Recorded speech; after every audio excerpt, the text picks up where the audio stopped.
Guys, শুভ দুপুর সবাইকে। তোমরা সবাই কি করছো, কেমন আছো, সুস্থ আছো কিনা অবশ্যই কমেন্টে জানিও। আর আজকে তো জামাই ষষ্ঠী, এত গরম পড়েছে, তোমরা আছো কি করে, খাওয়া দাওয়া ঠিকঠাক করে সুস্থ আছো তো অবশ্যই জানিও কিন্তু। তো যাই হোক, আজকে তো জামাই ষষ্ঠী, বিভিন্ন রকম স্পেশাল মেনু তো সবার বাড়িতেই হয়েছে। তো জামাইয়ের আজকে অনেক আদর আপ্যায়ন পাচ্ছে, কিন্তু আমার হচ্ছে ফুটো কপাল। তো যাই হোক, ফুটো কপালের কথা পরেই আসি, পরেই জানাবো। আর আজকের দুপুরবেলা জামাই ষষ্ঠীর স্পেশালে কি রান্না করলাম, কি মেনু রান্না করলাম, সেটাই তোমাদের সাথে আজকে শেয়ার করব। তো চলো দেখে নাও যে আমি আজকে কি রান্না করেছি। তো গাইস দেখো, এখানে আলু আর পেঁপে কেটে নিয়েছি, কেটে সুন্দর করে পরিষ্কার করে নিয়েছি, তো ধুয়েও এনেছি। আর এখানে দেখতেই পাবে যে আমি খাসির মাংসটাকে, মানে যে খাসির মাংস বাজার থেকে এনেছিল, তো খাসির মাংসটাকে ধুয়ে ভালো করে পরিষ্কার করে সব রকম লেবু পেঁয়াজ দিয়ে মাখিয়ে, মশলা দিয়ে মাখিয়ে রেখে দিয়েছি।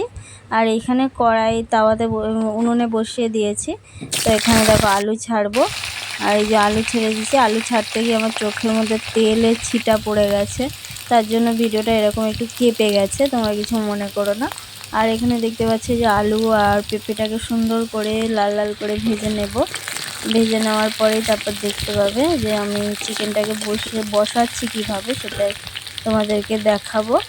আর দেখো লাল লাল করে ভাজা হয়ে গেছে, সুন্দর লাগছে না? তো আমি একটু ক্যামেরাটা মুছে নিচ্ছিলাম, তার জন্য এরকম হলো।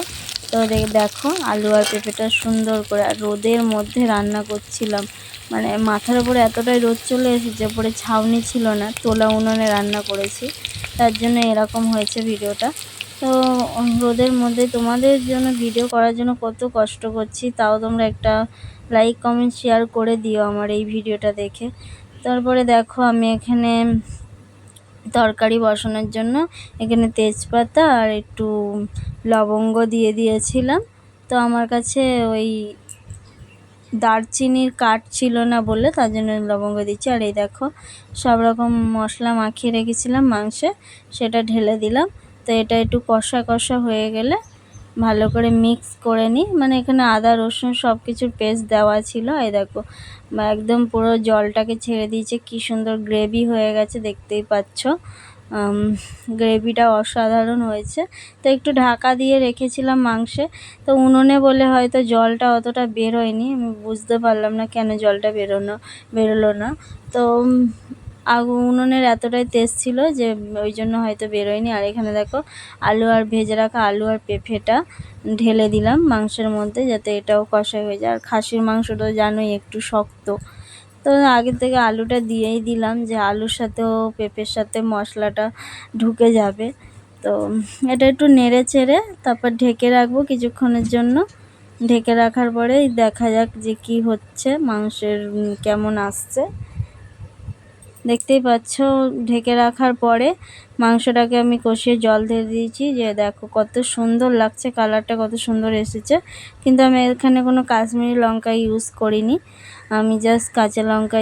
এই হলো আমার জামাই ষষ্ঠীর স্পেশাল মেনু করেছি, খাসির মাংস। জাস্ট একটাই তরকারি করেছি, এত গরম পড়েছে। আর মায়ের জন্য পেঁপে সিদ্ধ দিয়ে দিয়েছিলাম, আর মা পেঁপে সিদ্ধ আর ডাল ছিল, ডাল খেয়েছে। আর আলু ভাজা একটু ছিল, আলু ভাজা দিয়ে খেয়ে নিয়েছে। মাকে খাসির মাংস দিইনি, যেহেতু মা স্ট্রোক পেশেন্ট, তার জন্য একটু ভয় লাগছিল, মাকে দেওয়া হয়নি।